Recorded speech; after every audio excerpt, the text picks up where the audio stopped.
Hey guys, how's it going? Welcome to another episode of Ferris Makes Demos. I'm feeling pretty tired today, but I like streaming, so hopefully I'll wake up during this. A couple things that happened recently. Nova demo party in the UK happened this weekend. And I want to say a couple words about that. So Hoffman and I had been working on, and by the way, it's in that order, Hoffman and I had been working on an executable music entry for that. One sec.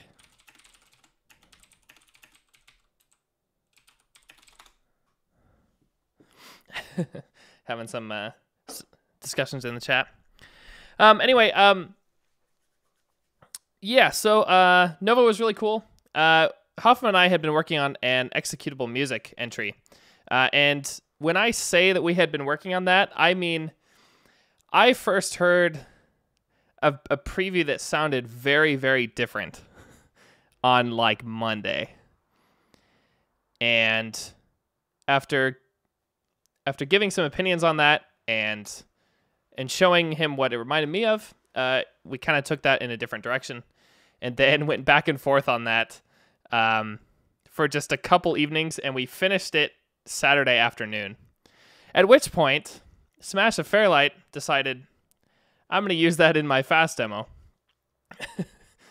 I don't really know the story there, to be honest, because I haven't even talked to the people, but this is just my perspective. And then that ended up being the soundtrack to a demo that ended up winning the demo compo, so that's kind of funny. We ended up putting the track in both the executable music compo because we didn't know if the demo would get done, and that demo, and then we ended up disqualifying it from the executable music compo because it was in the demo. And we did that before we knew the results. Like, that was always kind of the plan. Anyway, kind of funny how that happens. So that happened in the last week. The demo, by the way, is called Soundproof Motion by Fairlight and Logicoma. Go ahead and paste this in the chat. And it was, like, the visuals are very fast made, but high quality. So I guess it's made in Notch and some good stuff in there. And I'm really happy generally with how the soundtrack turned out. I don't have that much to say about it, other than some influences. Like, it started as this sort of liquid drum and bass thing, and then I've been listening to a lot of Cameron Crooked lately. They recently came out with a new album, by the way, which is really good. I'm actually listening to it now. But they've been doing this stuff where the sound palette is kind of very, very dry and very mature, and they'll do these things where they have really large swells into very minimalistic kind of breakdowns, and I really, really like that.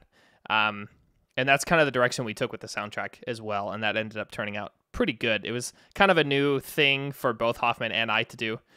So with that in mind, I thought it sounded pretty good in the end. So that happened this weekend. By the way, hi to guys in the chat. Hakase Dev, Local Hoster, Skeleton, Alkama, Dark Second, Tropical Trevor. Hey, Truck. John Hunter 9. By the way, John Hunter, Moliv or Moliv, not really sure how you say that, ended up being at this party and released 2 productions. This was his first party, and it was his first compos. And so, yeah, want to shout out to him and say congrats for that. One of them was a tracked music entry, I believe, for Super Nintendo. And another one was a demo made in Scratch, so I thought that was pretty cool. Hey, Love Like Semtex. So that was this last week. And among doing that, I've also been working on a demo for Soul School again. And I've hinted at that a few times, but I've kind of been trying to not share too much information about it, other than it'll be kind of cool for me. It'll be a special thing for me, even though it won't be kind of like a huge production. But it's taking a lot of work. And I'm starting to get a little bit short on time, just looking at the list of things I have to do. And so I don't think I'm going to really get away with doing too much like unrelated stuff, even for the streams. So I figured I would take today and do something that I need to do for that. I still don't want to give away the platform I'm doing the demo for. I don't want to give away which effects I'm doing. But there's some stuff like I have an effect that will work in the foreground, and I need some background stuff. And for that, I'm basically thinking to distort some background patterns. In fact, I can show you guys a couple other demos that do this. And I'm basically going to do the same thing for the platform that I'm doing this on. So I'll just be doing some 2D tile-based repeating pattern stuff today. And I want to play with that. Probably the most notable demo that I know of that does something like this is Edge of Disgrace by Boo's Design. This is a Commodore 64 demo from 2008. And if you haven't seen it, it's absolutely phenomenal. And there's some stuff at the end here with this repeating pattern stuff that's kind of like what I want to do.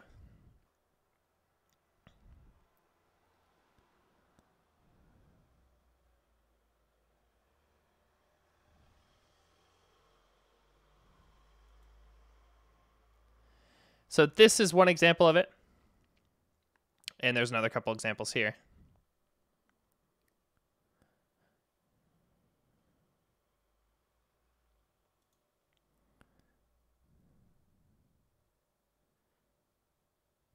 So basically the way this works is you have some sort of base pattern. In this case, I believe the base pattern is 32 by 32 pixels in size. In this case, it doesn't actually have to be. It can only be like 8. It only has to be like 8 by 8. Yeah, I'm not streaming the audio currently because listening to music. But yeah, in this one as well, same size. Like this is basically the same effect shown 3 times with some slightly different distortions and stuff. And you can see somewhere around here it starts to get less distorted. But generally there's like I think it's 32 by 32. It's actually 16 by 32 on this specific platform because the pixels are double wide. But effectively it's 32 by 32. Now, with this particular platform, the way this works is that you have sort of a tile set that represents that one picture. And then what you can do is you can take that basically same picture and you can store a bunch of different versions of that picture where the picture has been shifted a certain number of pixels. Now, if you think of this, if you kind of split up the image into like the image that you're repeating into like 8 by 8 blocks, which would be, in this case, it would be 4 by 8 blocks, but 8 by 8 blocks, just to kind of think of it conceptually. After you've shifted one of the blocks like 8 pixels to the left, then it's actually the same as the block that was next to it. So you actually only have to store enough to shift it like 8 pixels this way, and then enough to shift it 8 pixels this way. Now you actually have to store enough to do both of those. And in fact, if you do, I think 4 and 4, you end up only having to store this 16 times. So you end up being able to, with a 32 by 32 image, that's 16 individual tiles.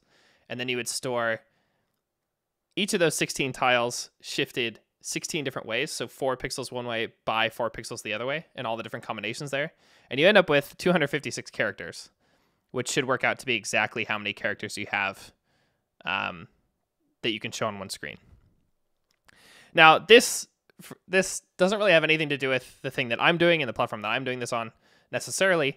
But basically, the idea then is if we have sort of a 32 by 32 or some other smaller one, I'm going to start out with 16 by 16 probably, just to try this out. If we have one of those patterns and then we have the shifted versions, then we should be able to basically go along each sort of like tile index that's on the screen and be able to select which tile we display based on some sinus distortion and stuff. So anyway, what I need to come out of this, I need some tables and I need basically a character set, which is actually the unshifted picture. And then I'm going to generate the full shifted character set from that. But what I need basically is to sit here and play with some patterns in order to find one that'll look good like this. In particular, I also really like these kind of patterns where, like this one, you can kind of clearly tell where the pattern starts and ends along the grid boundaries. And I kind of like it when you can't really do that. Maybe this one is still pretty obvious as well. I just did some Google image searches and I came up with a couple. Like this one I think is really cool because it's like you could do the same thing if you took a cross section of one of these. Actually, it would start here and then I think it would be over here that it would stop.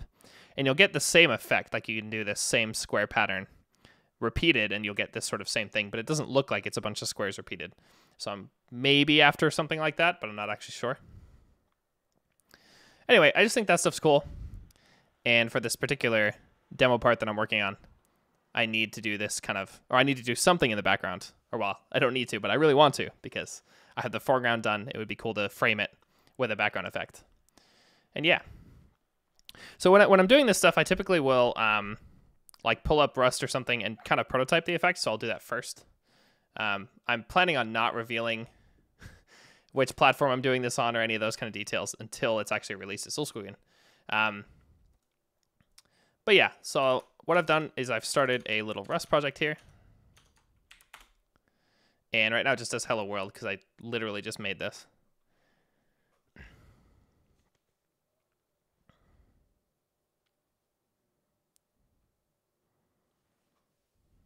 Dark second, we're actually doing programming on a Sunday? I feel like I always do programming on a Sunday, but maybe it doesn't seem like that for some reason. So garbage truck, need to check out the Escher's regular division of the plane studies.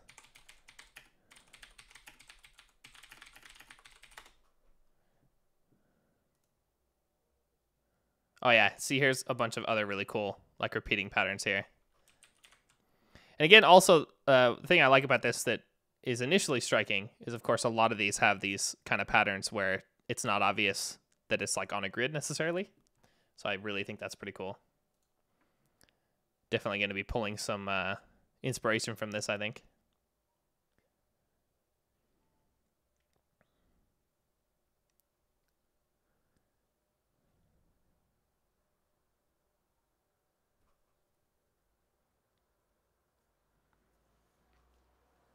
Local hoster, I wonder if this could work for custom character sets on DOS and Visa. Yeah, it should. Totally should. In fact, that's how it works on the C64, is that it's a custom character set. Stuff like Super Nintendo would use like tiles like that as well. I mean, everything's a custom character set on that machine. But yeah, it's exactly the same idea.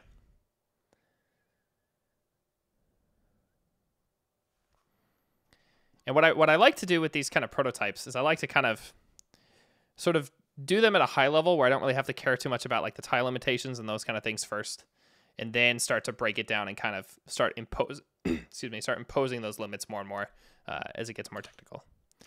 So yeah, first thing I'm going to do is pull in mini FB so we can draw to a frame buffer. This is Eamon's library, by the way. Rust's mini FB here. And particularly we need this in our project dependencies. And we're going to do this. Hey, middle voids.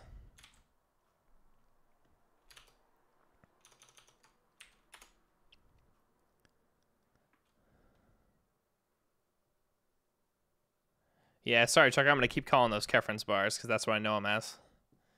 And you can just be angry about it.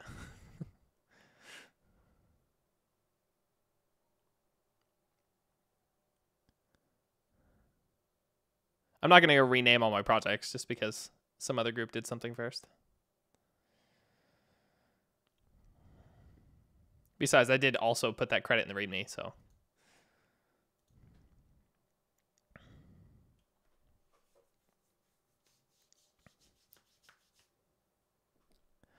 I think you mean Sulskogen, and I've seen it. It's the Alcatraz Mega Demo 3. And again, I totally linked that from the README of that project.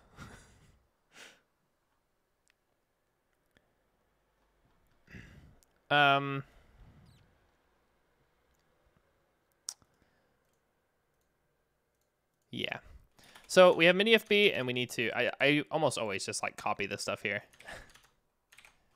Because it's exactly what I need almost always. So we're going to do this. We're going to give ourselves a little frame buffer. We're going to have the window open while escape is not pressed here. And then we're going to update the window and stuff.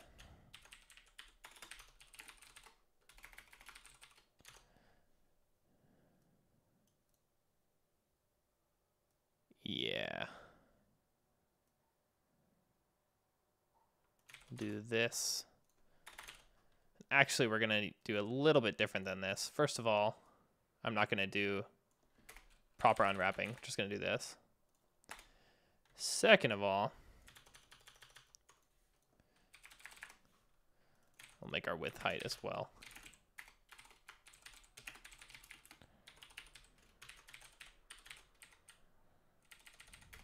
Picking a resolution where it could literally be, where it doesn't give away the platform. And actually, it's const here. And I actually want scale here. Let me look something up here.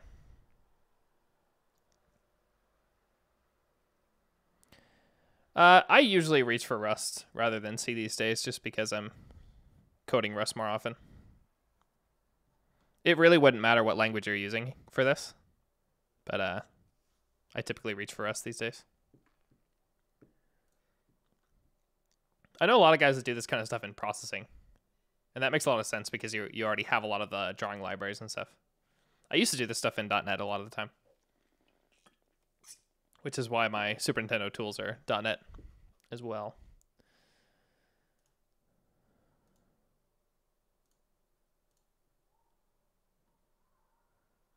Like, the only reason I would use C for something like that is if I was making it for other people to use as well, if that makes sense.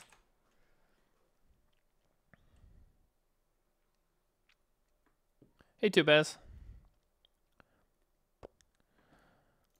But I do, yeah, I want to change some of these window options here.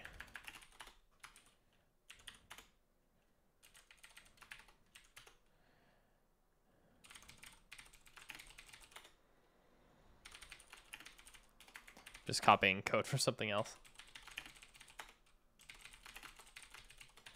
Because we want to have a larger scale here than just 1, 1, because otherwise that would be annoying. That might be a little big. We'll do X2. Yeah, this is a good window for this. And I may pull in some other things to sleep, but we'll see. Yeah, in this case I haven't, so we'll just go with that. Cool.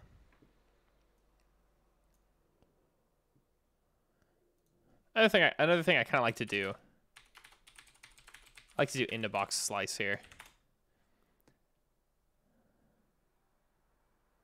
And we need to get rid of the type annotation in that case. The reason I like to do that is to... we don't need this test either. I like to make those into box slices because I don't, even if it's just for like crap like this, I don't like to use growable containers if I'm just going to store like a frame buffer. So we'll do for y in 0 height, for x in 0 width, buffer y times width plus x is going to be red. And we got red. Good. Now we're rolling.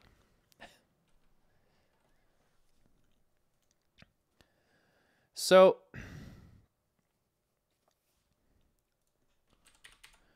the easiest thing I can start doing is just kind of generate a pattern like this. So if we do, for example, x XOR y, we'll do something like this. Now the color thing that I'm doing, this actually needs to be 4 colors. So we're going to do something like, let's see, is XOR y. And we're going to do shift, what do I want to do for this? Do shift right 6. And 3, take those last 2 bits. And then for this, I'm actually going to do, so this will give us a number between 0 and 3. And I'm actually going to do something like this. Let's see, is C shift left 6. So we get a number between 0 and 255. We can do this shift left 16, or this shift left 8, or this. And we'll get something grayscale.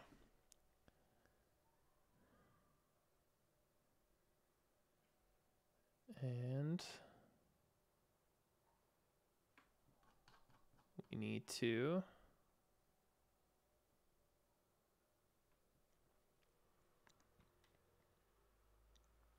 not sure why this didn't actually coerce to the slice, but okay. Oh yeah, because I'm outputting U32s here, or U sizes here actually, because we'll do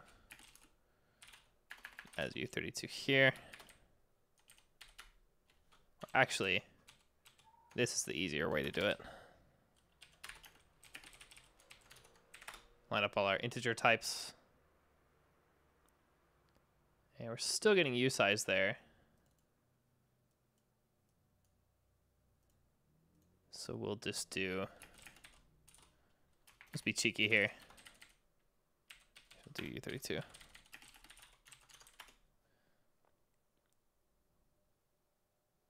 Oh yeah, and then we're getting, okay. This is actually the easiest way to do this.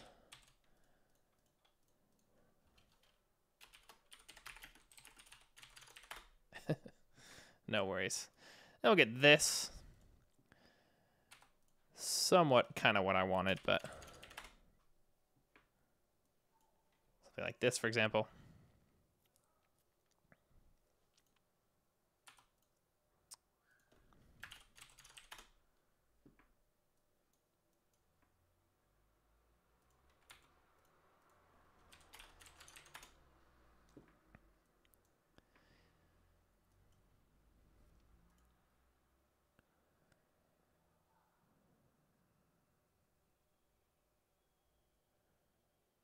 So with this is a 32 by 32 segment here, I believe. Too bad I'm just trying to make some 2D distorted pattern stuff.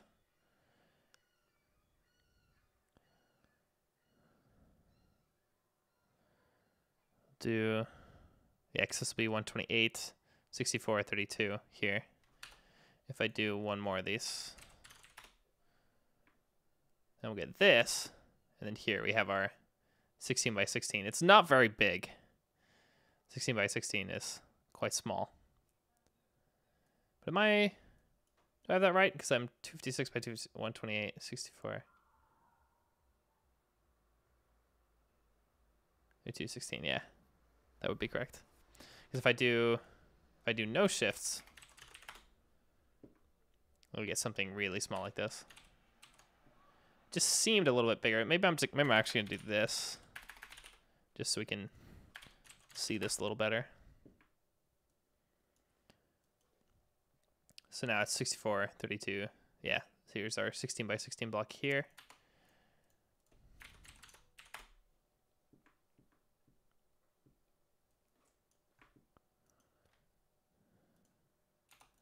Let me.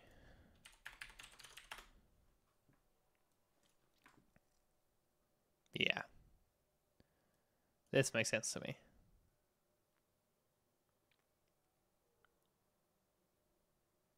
Here's 8 by 8.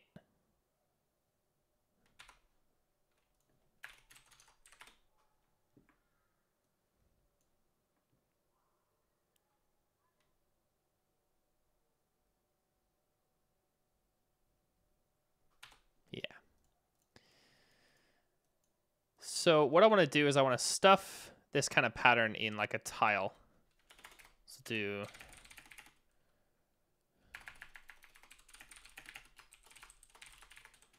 stuff it in a vec.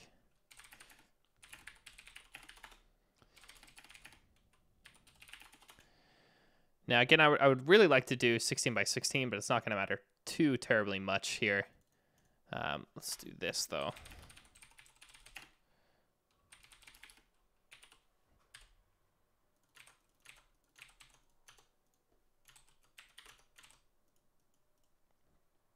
And then basically gonna do the same thing here.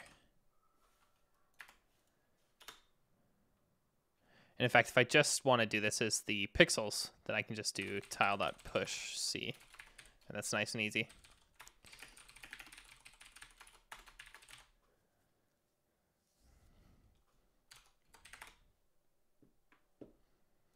Cool. The next thing I'm going to do is actually look this stuff up from the tile instead. So this will be something like this. And we'll do y and 0x0. Oops. 0f, which will give us y in that limit, times tile size plus x and 0f. And then we should basically get the same thing.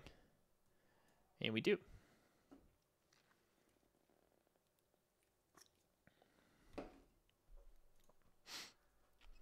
So already what I want to do with this is add some sinus distortion so we can kind of see how that's going to look.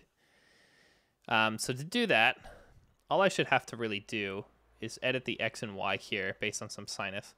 Now I actually want to do, I want to kind of simulate it doing the distortion at the tiles.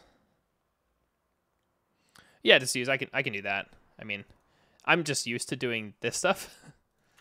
But yeah, logically, this is what we want, and that would make it easier to change the size later. So that's fair. Yeah, so I wanna add some like sinus stuff, but I want to also quantize it a little bit so that we basically are applying the sinus within like a character boundary. But I don't want to do like the character shifting yet, because that'll be like, then we kind of start. How do I explain it? Like, I want to kind of do that last once we already have something that looks good, because that'll kind of start to kind of leak into the rest of our code, if that makes sense.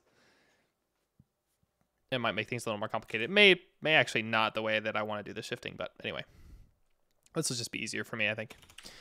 So we know our tile size, and we can do this. We can do let tile x is x divided by tile size. Let tile y is y divided by tile size.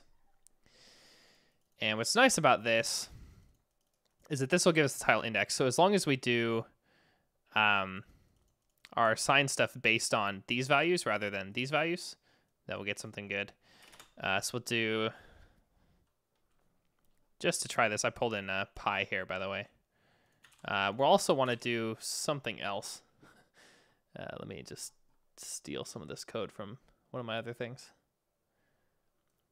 I'm going to pull in the time crate, because what we're going to do is we're going to simulate. I need the time so we can actually like make smooth motion. And I'm also going to quantize the time so we get like a frame index. Actually, no, I'm not going to do that, but I am going to get time here. Just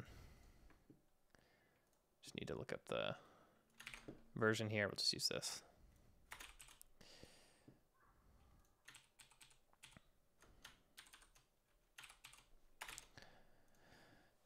And then, how was I doing this previously?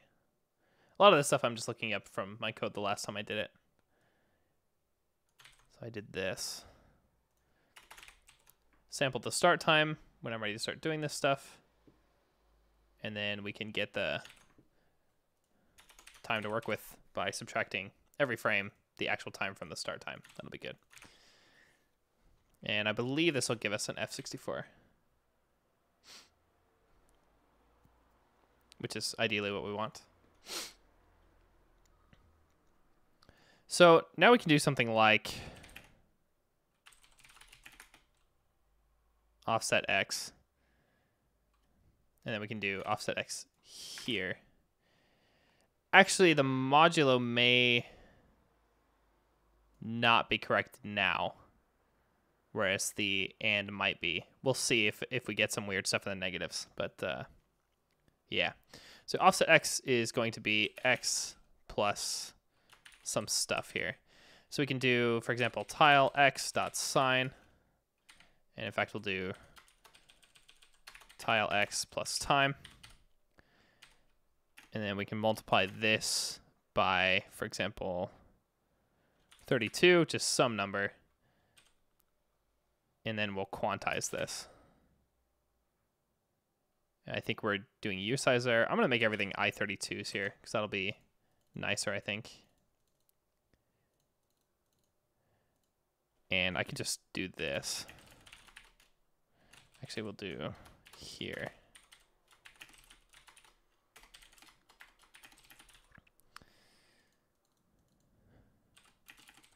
We'll want to make this a float here. Something like that should work, except we need to, yeah, we are using that, good.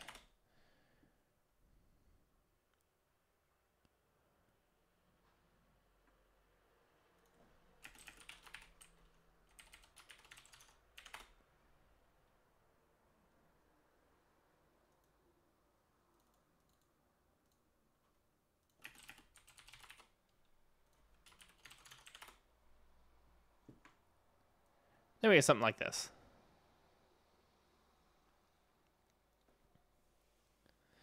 Now, the first thing you probably notice is that we get a lot of discontinuities here. Now, there's not really anything we can do about them other than hide them. And the reason why they're really visible right now is because we're taking the tile index just as is. And if you increase, so this is going to increase by 1 for every like cell. And so every like 6 of these will get a full rotation, which is actually quite a lot. So if I multiply this by like 0.2, then this will start looking a lot better. We still see the boundaries, but it looks a lot smoother. I'm going to do the same thing, by the way, with the Y to get the ball rolling here. And I'm going to do this. Use less time a bit here, and everything else should basically be the same. Although I set offset X twice, and we need to use this here. I'm going to as U size. Actually, this as U size is what's going to make our modulo work, ironically. So that's fine.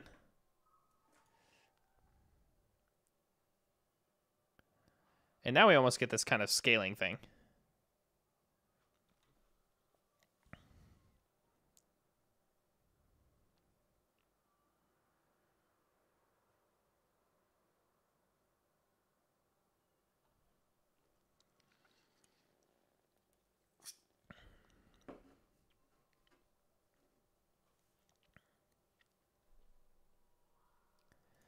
If we take this and make this a little larger, then we get this kind of stretchy stuff.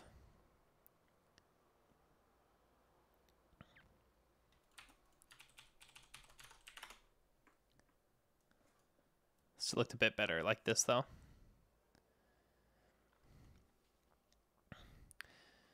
I'm going to make the base texture a little bit less detailed in this case, which will probably look better in something like this.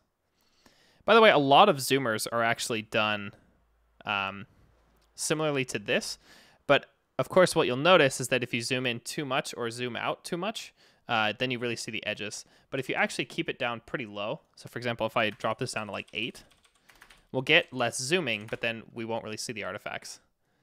So here we're really not zooming a lot, but it would still work.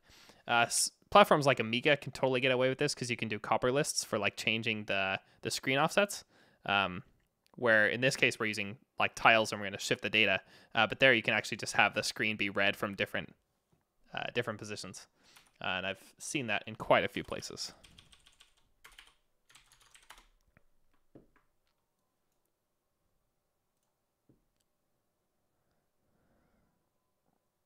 So already with like 16, we already see some of these artifacts. Now, depending on your motion, that may be fine. So what I'm going to do here is let t is time times 3 or something, just to speed this up. We get something like this. Another thing that's pretty common is you can take, like, you can basically do this kind of zoomer kind of thing, but then you'll have like different character sets for levels of zooming, so you can get away with that. Another thing you can do often is you can do like the X zooming as like with this kind of technique, but then do all the Y zooming with like raster tricks, which will eliminate a lot of the artifacts in the Y direction, but you still have them on X. But then because you're only storing like one row of things, you don't have to store the whole image. You can get away with either using more tiles, which will kind of hide this, or yeah, some other kind of tricks like that. Also, here was one thing that I missed. I actually want to do this by 8 because our tile size is the size of the tile, like the original graphic that we have. But it's actually const char size, like the character size that we need to divide by here. And yeah, get something like this.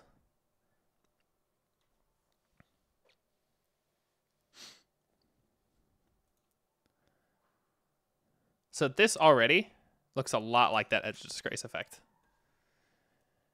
And that should be no surprise because that's how it works.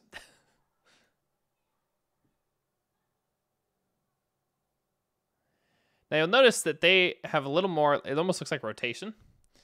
And where I think that's coming from is right now I only use, like the X offset is only based on the tile X, not the tile Y at all. So all I should have to do is just sort of mix these axes here.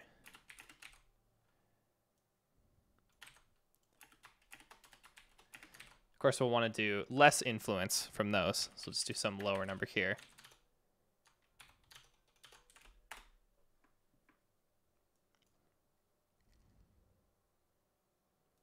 Maybe a little more than that. Like half. But then we're starting to get kind of that wavier look. Hey, Daniel Colin.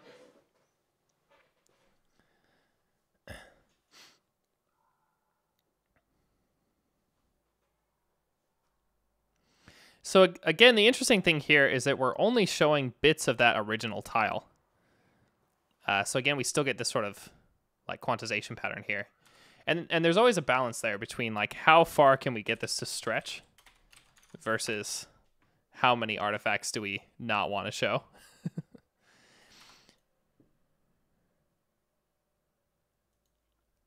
actually going to make this even higher to see what happens. Because another thing that we can do is right now we just have a straight up sine wave, but we could like mix different octaves of sines as well. I also want to see what happens if we bring this up. So on the platform in question, of course, I can't actually evaluate sines, but I can use sine tables. And what I'm basically trying to do here is kind of come up with both a pattern, which I will need to improve here pretty shortly, but also like the motion. And when I figure out basically something that I like how it looks, then I can start looking into simplifying that and sort of making tables for it in order to eventually be able to reproduce this effect on the platform. But I mean, already for the purposes of what I was going to do, this is already fairly satisfying, especially if we can do things like insert multipliers here and be able to sort of tweak that. So like we could get sort of different versions of this by inserting, like we can multiply by 2 here, or we could have done that down here. Actually, I wanted that here to kind of get different variations on the same kind of motion, which is going to be something that I'm going to do.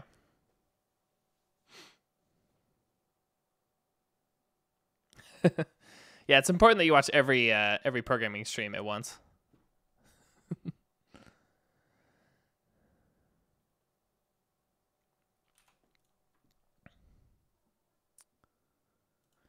Wonder how far we can stretch this. It's going to start looking fairly bad if it's too much. But the other thing is, depending on the pattern, we may be able to get away with sort of more or less stretching. And that's gonna be fairly important.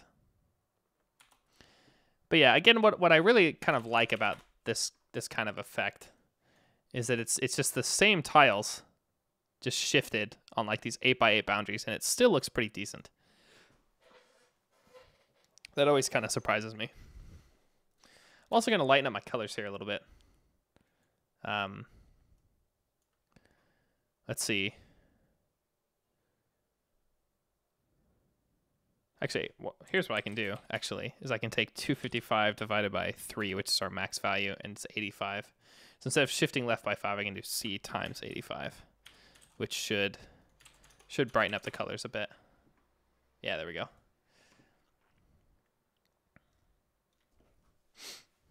Now, the 4 colors that I'm using are going to, first of all, be different depending, because of the platform that I'm going to be doing this on. They're also going, like, I'm also going to change them over time. So, for example, I'll use a set of different palettes that I will sort of like fade out and fade in with a different motion, which is really common.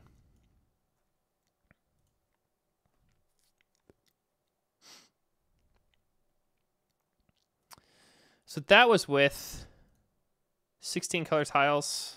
Or sorry, 16 by 16 tiles.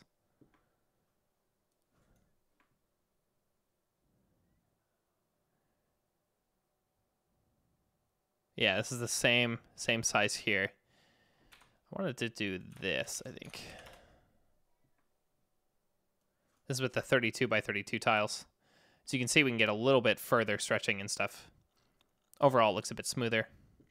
There's also going to be, it's going to be a little bit less smooth too by the time I start doing this with tables. Because right now we basically have infinite precision when trying to figure out the actual offsets. But that will not be the case by the time that I turn this into something real. Whoops, did not save that. Oh, I did. Just didn't see the update.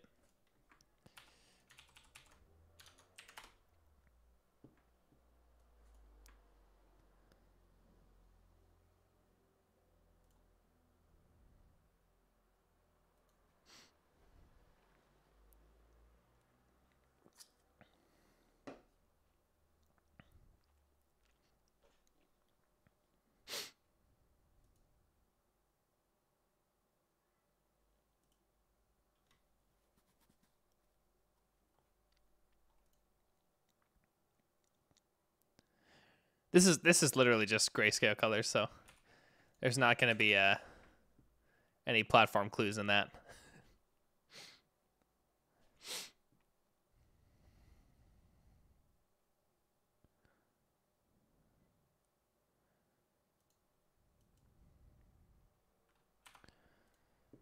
So now it's time to sort of tackle the tile again. So like, what happens if you use tan instead of sine? So tan has this weird graph where it has these weird, like, it just goes to infinity.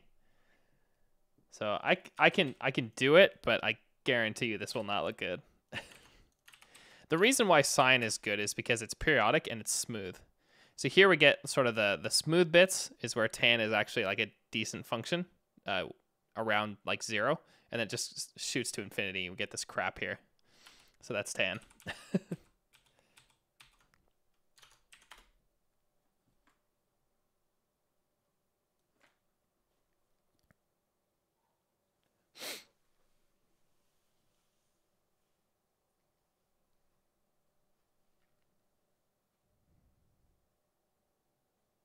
Yeah, I call them crap. They're the pokey parts of the function, and they're crap. Hey, Baron's very nice, Ferris, but the edit compile output cycle is much more convenient with shaders and demotivation. Yeah, working on something else at the moment, so demotivation isn't as appropriate in this case. The recompile cycle here is not that bad anyway.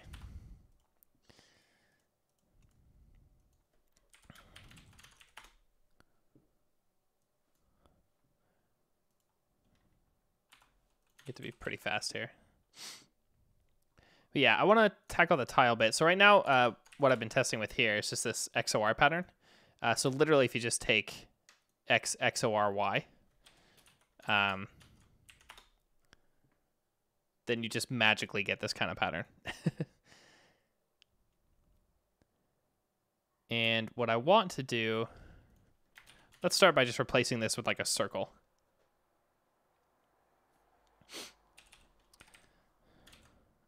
So what I'm going to do is we can take X and Y minus the middle of the tile, and then I'll just do it like a solid circle without any anti-aliasing. So we'll do, actually I'll just get rid of this. we can take x minus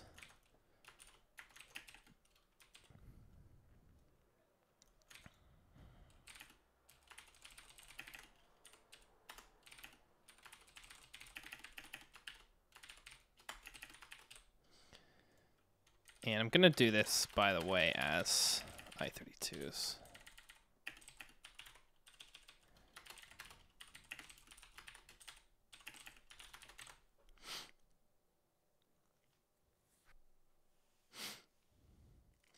Yeah, I could totally do that grid expander style, but just easier to just write the pixels, I think. At least for me. So if we do, I think we can do just take the distance here.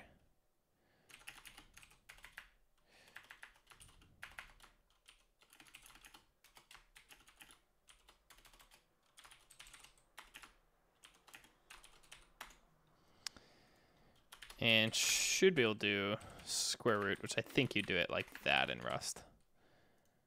So we'll actually do let's, and then we can do let's see is if distance is less than or equal to tile size over 2 as F64, because that's actually what I want to do here.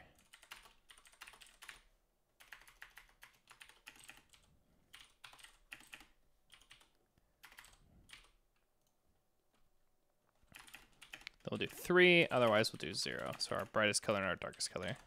Is that Hohuvit? Hohuvit, I think. Thanks for the follow. And here's our big old circles.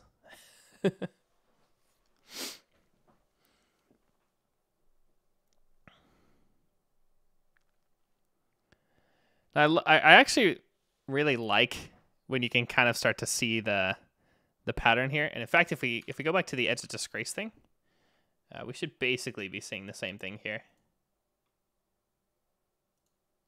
We get these kind of patterns here, same kind of artifacts. And particularly if I turn this tile size down to like 16, maybe even 8, this is going to look basically identical to this. In fact, if we do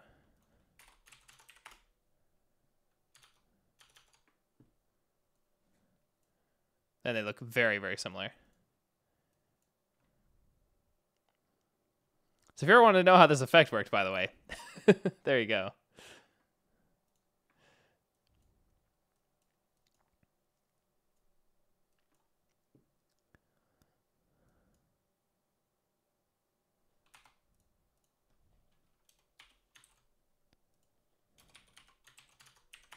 Oops. No, wrong one.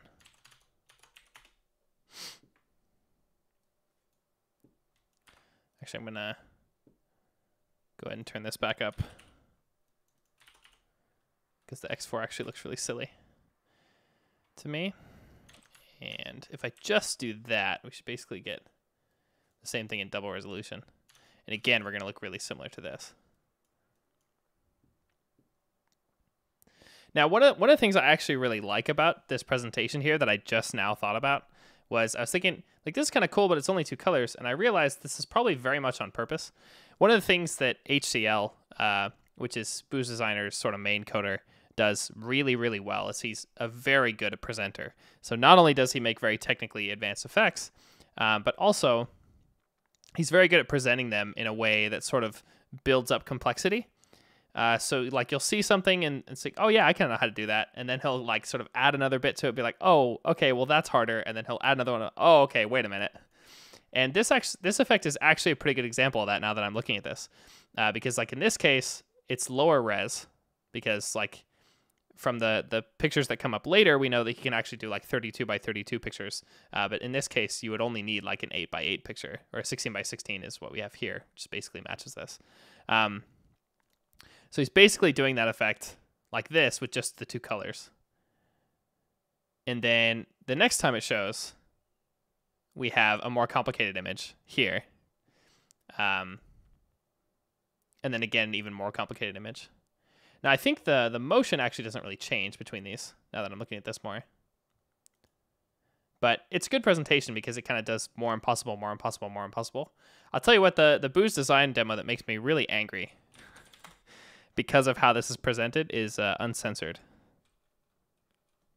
I'm a big Booze Design fanboy, by the way.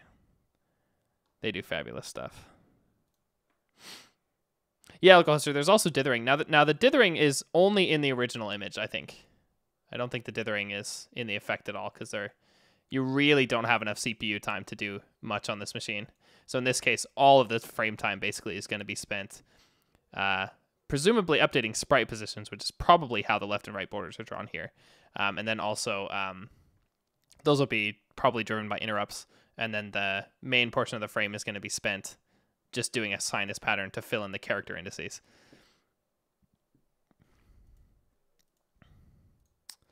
But let me pull up this uncensored demo and show you the part of it that makes me really angry every time I watch it. Like, angry in a good way. Like, angry because I'm really mad that he did some of this stuff. In the same way that I hate Absolute Territory, I hate this demo. I'll just go to the part here. This is a great demo, by the way. Want to check it out?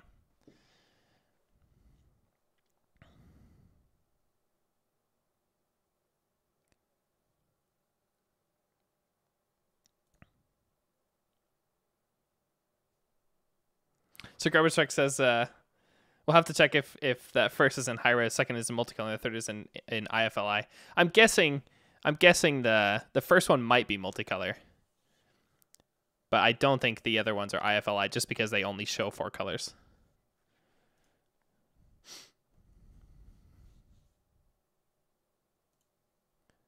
So this is the effect that makes me mad, and I just watch the presentation because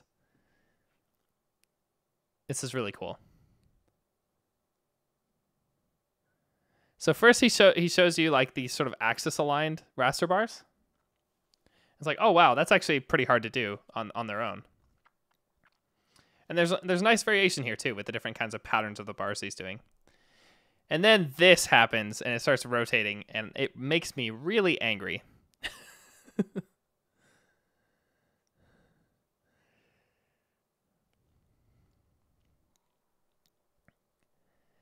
And someday I'm going to sit down and it'll probably take like a week for me to do the whole thing, but I want to understand how this works.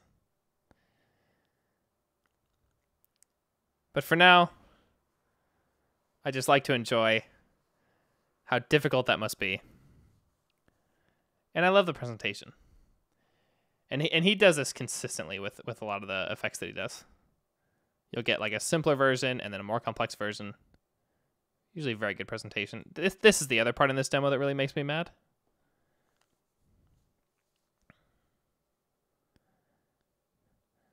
Fades in this image. And then there's a plasma underneath this masking with this like color gradation here, which is just really, really cool.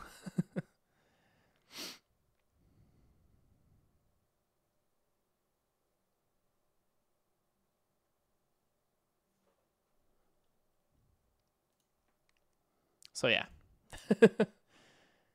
Presentation.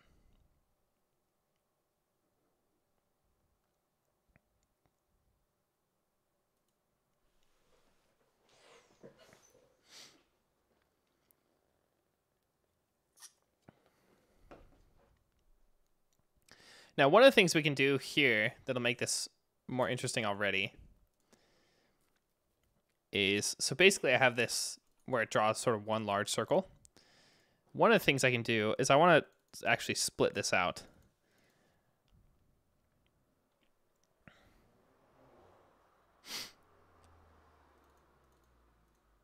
So we'll do, for example,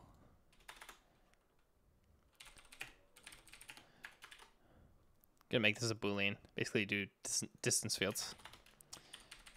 Oops, I can do something like that. And we'll take in the X and we'll do the radius.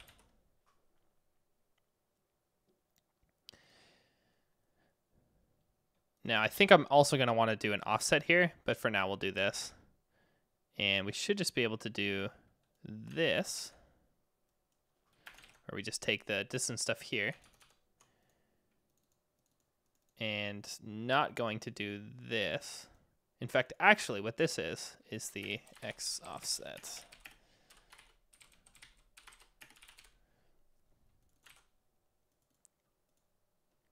We don't need to do the as I32s here. And here we're going to do the offsets. Let's do X offset. Now, this kind of filling of a circle is really not the fastest thing you can do, but that totally doesn't matter because this is going to be basically some offline processing anyway. So we have the distance, and then we say if the... Actually, we're just returning a bool, so just do distance is less than or equal to the radius.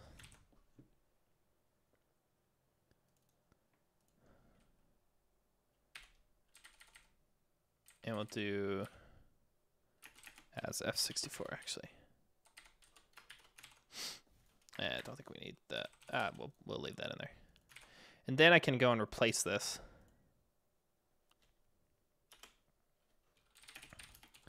You can say C is 0. And then if circle, we can do X as this, Y as this. Tile size over 2 for the offsets. And then the radius, we can do tile size over 2 again. C is equal to 3 in that case. And the reason I'm doing this, so that totally works, is that we can do other circles.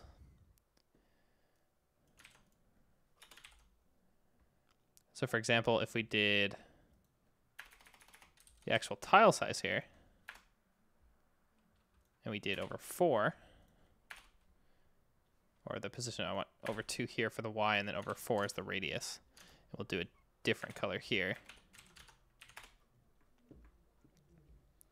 Now we get kind of a, like a little bit of a circle on the end here, which is going to look a bit funny for various reasons. I'm going to remove the sinus stuff for now, so you can just sort of see the tile on its own. And the reason why this looks kind of jank is that it doesn't actually loop. It's also a bit small, but do over 3 actually. So in order to get this to loop, we actually need to do a couple things. I'm also going to, by the way, sort of do this on the corner.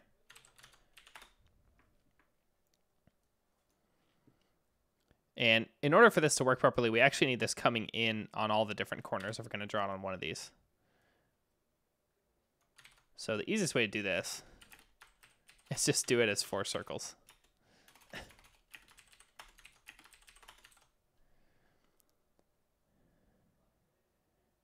And these are going to be offset 0, this, this, and this. And now we have sort of the large circles and the small circles. Now, this didn't look very good, but it does do what I want it to do.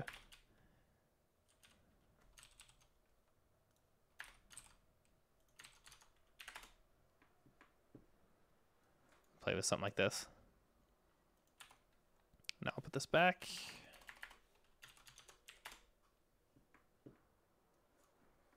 There we at least have something slightly more interesting, and we've used 2 out of our 4 colors.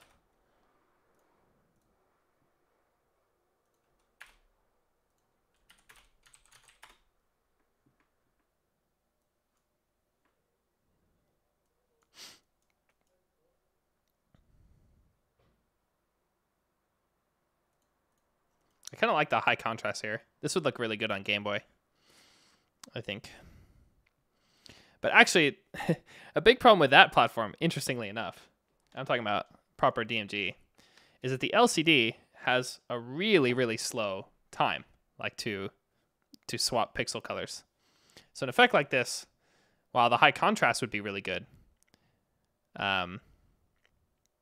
is actually a bit crap because because of you'd almost have to move the whole thing very slowly. Truck said, haven't used 3 of the 4? Yeah, so including the background color, that is 3 of the 4. That's correct. We have one more that we could use. And a really easy way to do that is just to do another one of these.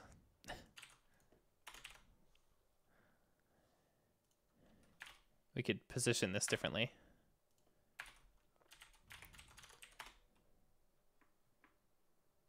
Now, all we've really done is just added a few circles. But we almost get something sort of semi-interesting here. In fact, it almost looks like there's like a trail kind of thing. Maybe that's interesting. Maybe it's not. Let's do these in order, actually, and we'll get the white one on top and see if that makes it any more interesting.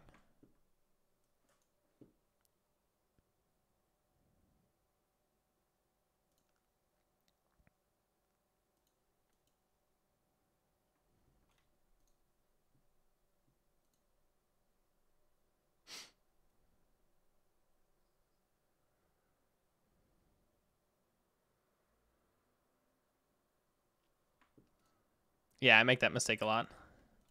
Mentally. Yeah, it almost does look like kind of stitched fabric.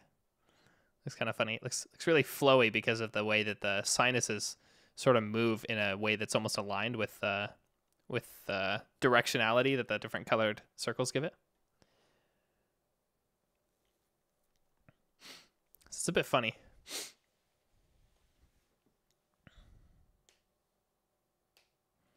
Just for funsies, let's go ahead and make a little palette here.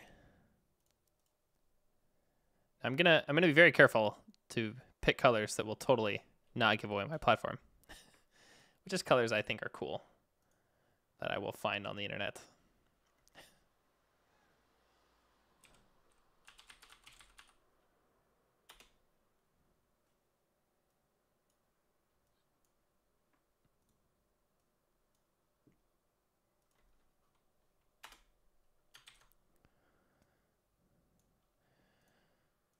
So we can do, for example, this. We'll do let palette. And we just need the RGB colors here.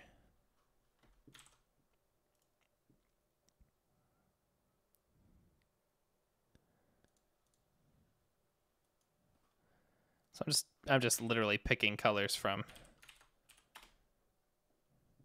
some image that I have sitting here.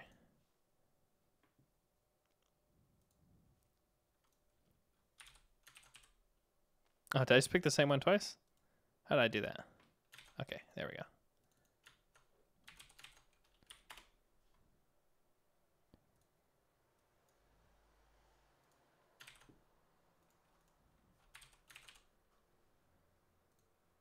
And there should be a 4th one in here.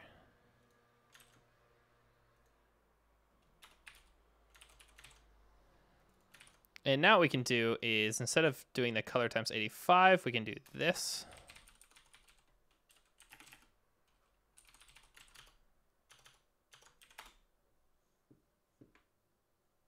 That didn't really turn out how I expected it. I thought I had like a blue and a purple in there.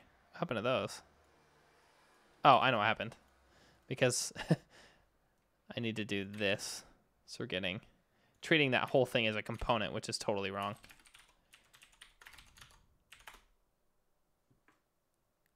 There, these were the colors that I actually chose. So I can say that on the platform that I'm doing this, I won't be able to, like, I'll be able to sort of fade the colors in and out and then change the palette. So I'll be able to have like 3 or 4 discrete palettes, if that makes sense. I won't be able to like cycle it smoothly, but I'll be able to use 3 or 4 different versions of the same palette. Or sorry, 3 or 4 different palettes that I kind of switch between.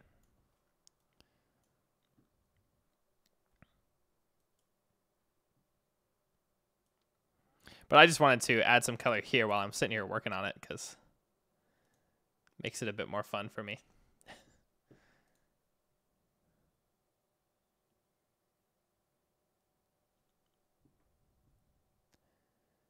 I think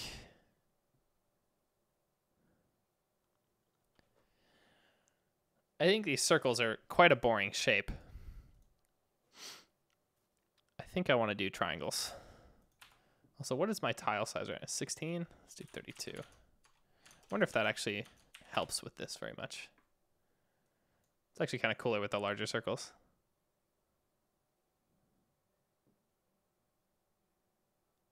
Man, they look really chunky on that top edge there. See that?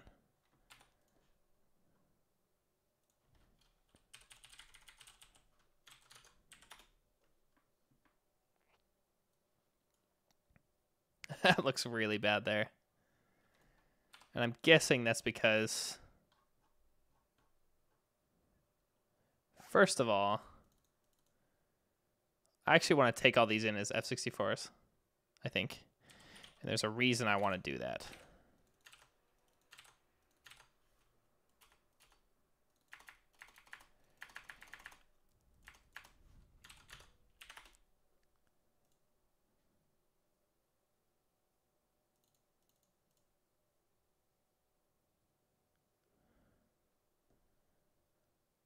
Yeah. This should actually be okay. What's the actual error here? Oh, I didn't like the zeros here. Let's do this.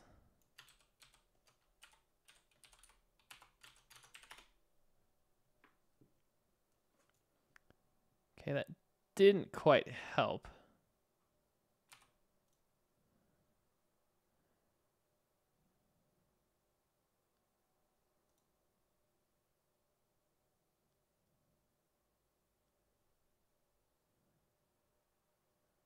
Wonder why that is actually. Because that was the...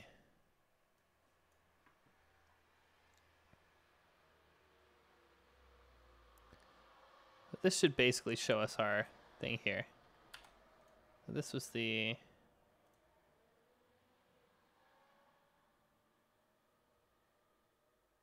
Oh, that can't be right. Okay, so it wasn't actually a precision error. It was actually just that I had different values there for the different like versions of this circle that come here. So one of the corners was actually smaller than the other. That makes a lot more sense. That's cool to hear, Dark Second.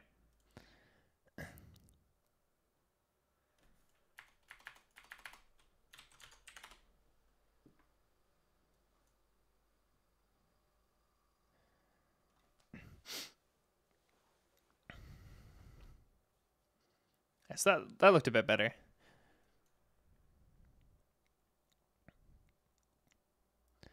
In the end too, I might end up just like sort of generating a pattern like this and then ended up like pixeling it as well. But yeah, just wanted to play with some stuff today. I think I want to try, how quickly could I get a little rectangle distance here? Or sorry, a little triangle distance. Might be a bit of a pain to write. I know how I do it at least. Which is that I'd do it the sort of GPU way where I'd get the barycentric coordinates and then check if I'm inside or outside the triangle that way.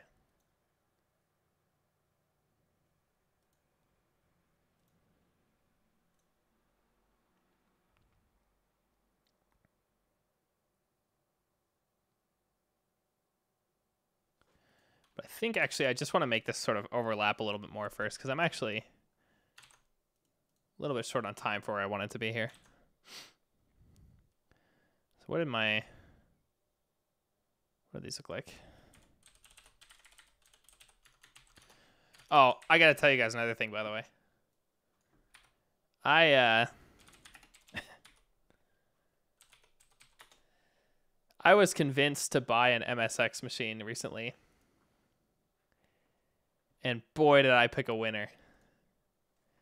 So MSX, by the way, is a pretty interesting platform because it's actually like standardized hardware across multiple vendors. And what's really cool about it is like, so there's different versions of MSX. There's an MSX like 1 standard, there's an MSX2, MSX2 Plus, and I think there was an MSX3 or MSX Turbo or something.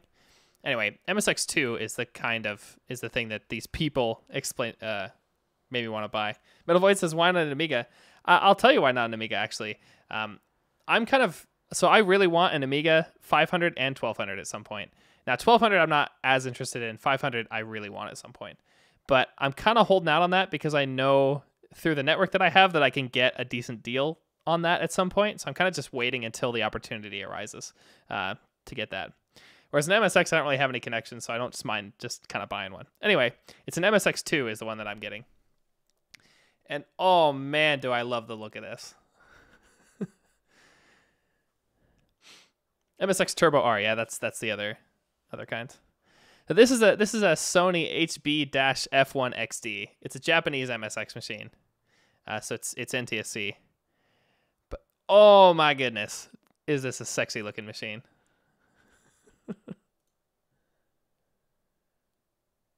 Oh, I love how this thing looks. Some other pictures here. So this thing has 2 cartridge slots. It has, of course, a built-in floppy. It has a speed control slider. I have no idea what that's going to do. It has this Renshaw turbo, which is actually just going to be like a auto rapid fire thing for games. It's got a pause button, which will literally pause the hardware. Like, it's some ridiculous stuff. But I just love how this thing looks. The reason I picked up a NTSC one, honestly, was just this was the sexiest looking machine I could find. And I didn't really care about PAL versus NTSC. But at some point I have to do it in MSX demo.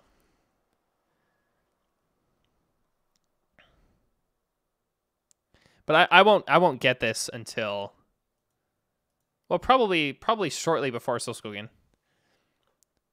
And if I end up with all the hookups I need, then I'll probably bring it to the party just for the hell of it. But yeah. Yeah, it seems like a lot of the seems like they had it seems like there are a lot of MSX machines that ended up in Holland, which is pretty cool. Or the Netherlands, I should say.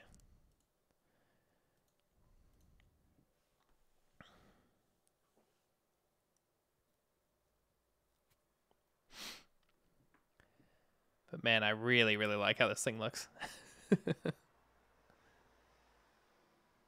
And the reason why I actually thought about that is I was thinking with a cute sort of pattern like this would actually kind of work really well on a machine like this.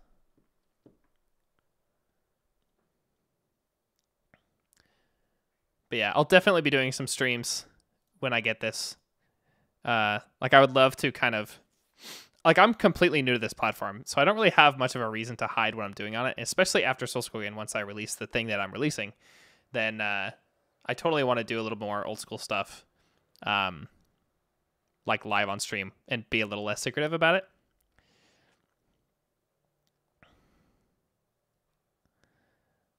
Yeah, the built-in floppy, that was another reason why I wanted this. But I mean, a lot of the models had built-in floppies, but this one in particular just looked so good. Yeah, MSX1, the video chip is very much not very exciting.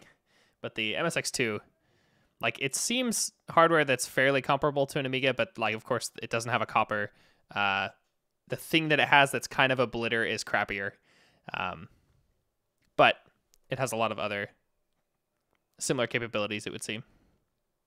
Also, this is an 8-bit machine, whereas the like A500 is like a 16/32-bit machine, kind of, where you have like 32-bit registers, but a 16-bit bus. Anyway, I think this will be fun, and I totally want to do some streams where I like make stuff for this on there.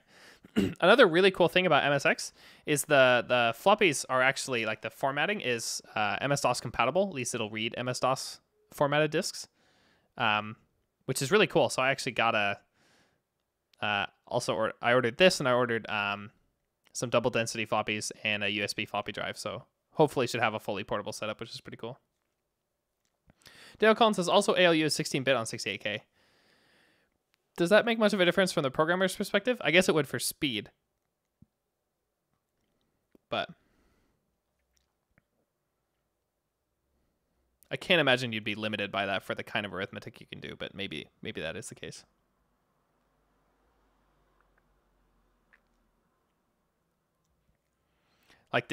It sounds to me like if the ALU is 16-bit in the 68K, then it'd basically be a similar situation of like the ALU has a certain amount of throughput and you end up with half the throughput if you're doing 32-bit operations. But yeah. Dan Collins says you want to use 16-bit adds for ALU speed. Yeah, that makes sense. So Garbage Truck says I'll rally the MSX troops for you. There's some big MSX fans in Finland. Yeah, cool. Good to know. Yeah, I just thought this was pretty cool. And I had to share that I'm getting this. Definitely, as I'm getting the environment set up and wanting to play with some effects, I'll want to share some of this. In fact, there are a couple of effects that I'm doing for the current product I'm working on that I want to port over to there as sort of exercises, which I think would make really good streams because then I could sort of go into good, like a lot of detail about how those effects work as I'm porting them over. So I think that'll be cool.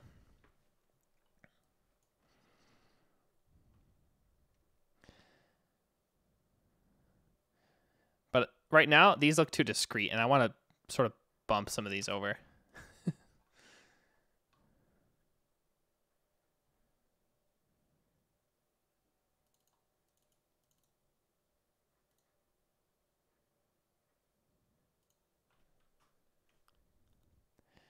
So one of the things I can do here actually is start pulling this stuff out into constants because this kind of sucked.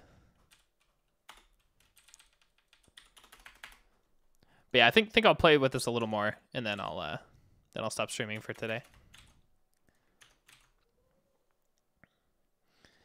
And the coming streams are probably going to be similar to this one, where I'm making stuff that I need for the current thing that I'm working on.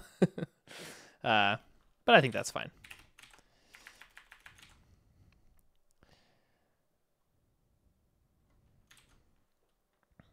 But yeah, oh man, I keep looking at this machine. It just looks so good.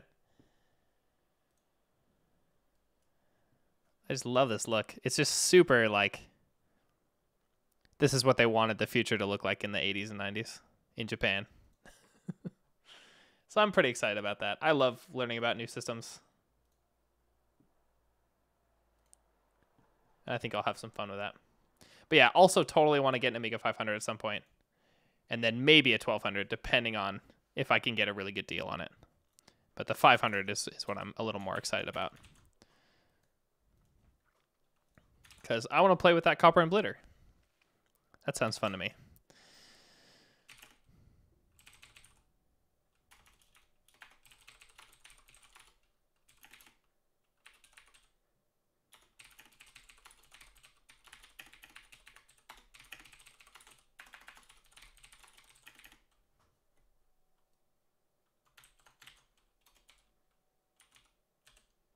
Oops. So here's what I'm going to do here for this, which will be nice.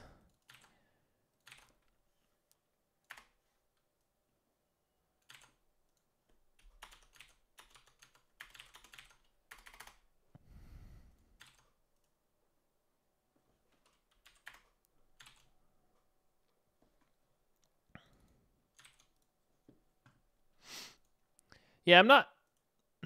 of course, like the more or less equivalent generation Atari machines also look pretty cool. I really like the case designs of those with like the slashed buttons and stuff.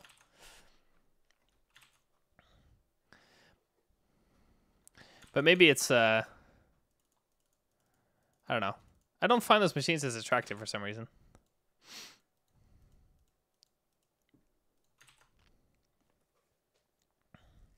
But I like to do stuff on like any machine I can get my hands on. Like I think the only machine that I own that I can't put code on that's like kind of a retro machine is the N64, and I need to fix that. I've got a Atari VCS somewhere behind me with a flash cart sticking out of it. Many C64s, many Super Nintendos. I got a VIC-20 back in the States. I had a compact portable 2 that I ended up picking up at one point. I think I got rid of that though because it was really bulky. But yeah, I like this stuff. But here's what I wanted to do. So I have the small circle positions here, and I want to do this.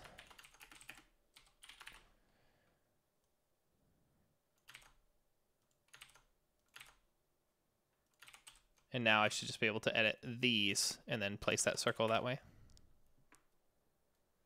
So this is going to be, I think it's this larger purple one actually, which is ironic because I called it the small circle, but it's actually the big circle looking at these.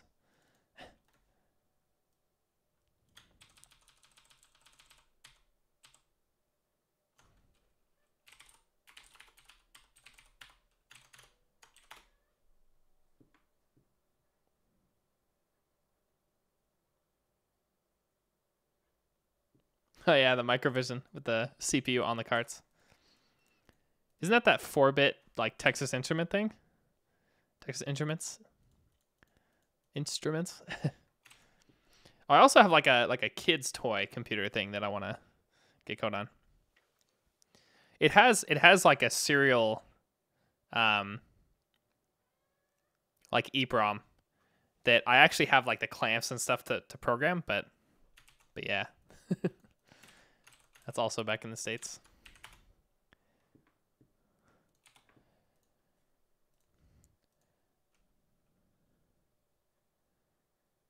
I wanted to do offsets by like -2 or something. Because I want to get this so that it kind of like forms a line diagonally. I could just do like -6 or something. That is too much.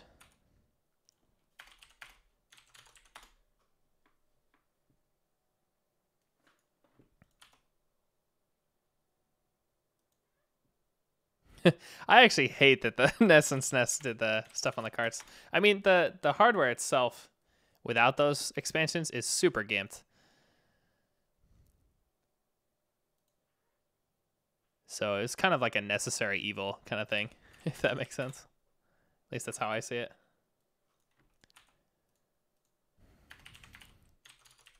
It is interesting, though. I will admit that, of course.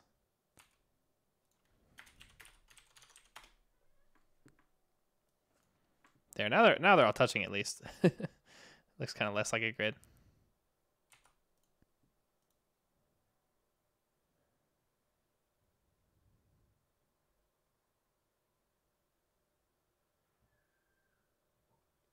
I think it's this one.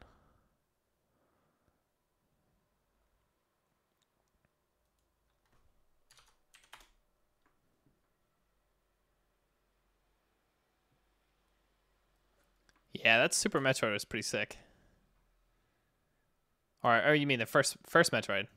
Super Metroid is the second one. I don't think Super Metroid used any special cards either. I could definitely be wrong about that. I actually picked up hold on. Tales of Fantasia. My local Japanese shop had this in pretty decent condition. Having trouble speaking today, but yeah. Always happy to add to my Super Nintendo games collection.